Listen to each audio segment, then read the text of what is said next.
From the first, it had been like a ballad. It had the beat inevitable. It had the blood. A wildness cut up and tied in little bunches, like the four-line stanzas of the ballads she never quite understood. The ballads they had set her to in school. Herself, the milk-white maid, the maid mild of the ballad, pursued by the dark villain, rescued by the fine prince, the happiness ever after. That was worth anything. It was good to be a maid mild. That made the breath go fast. Her bacon burned. She hastened to hide it in the step-on can and drew more strips from the meat case. The eggs and sour milk biscuits did well. She set out a jar of her new quince preserve. But there was something about the matter of the dark villain. He should have been older, perhaps. The hacking down of a villain is more fun to think about when his menace possessed undisputed breadth, undisputed height, and a harsh kind of vice, and best of all, when his history was cluttered with the bones of many eaten knights and princesses. The fun was disturbed, then all but nullified, when the dark villain was a blackish child of 14, with eyes still too young to be dirty, and a mouth too young to have lost every reminder of its infant softness. That boy must have been surprised, for these were grown-ups. Grown-ups were supposed to be wise. And the fine prince and that other, so tall, so broad, so grown.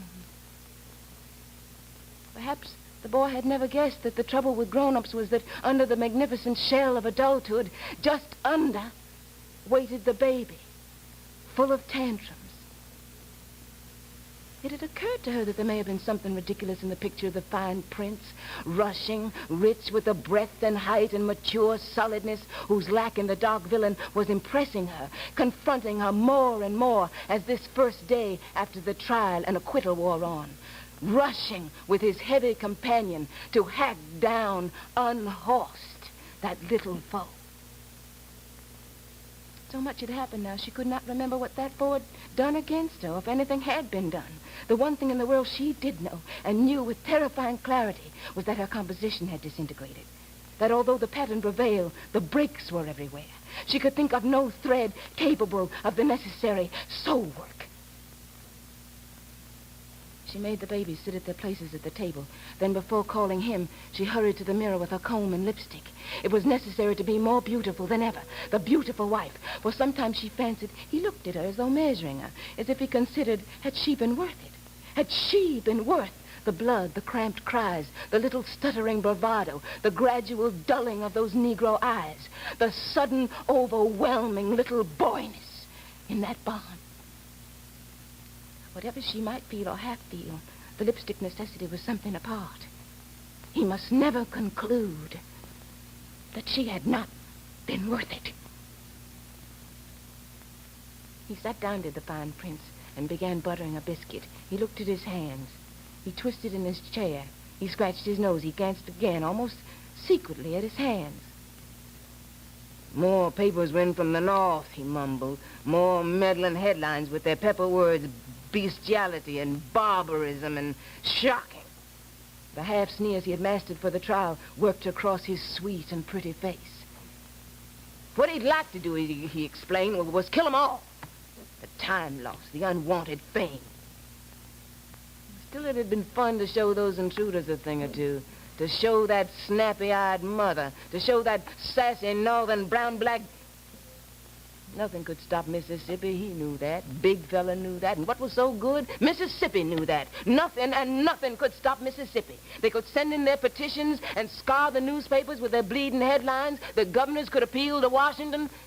What I want, said the older baby, is some molasses on my jam. Whereupon the younger baby picked up the molasses pitcher and threw the molasses in his brother's face. Instantly, the fine prince leaned across the table and slapped the small and smiling criminal. She did not speak. When the hand came down her way, and she could look at her child, at her baby child, she could think only of blood. For surely her baby's cheek had disappeared, and in its place, surely, hung a heaviness, a lengthening red, a red that had no end. She shook her head. It was not true, of course. It was not true at all. That child's face was, as always, the color of the paste in her paste jar. She left the table to the tune of the children's lamentations, which were shriller than ever now. She looked out of a window. She said not a word. That was one of the new somethings. The fear, tying her as with iron. Suddenly, she felt his hands upon her. He had followed her to the window. The children were whimpering. Such bits of tots, and she, their mother, could not protect them. She looked at her shoulders, still gripped in the claim of his hands.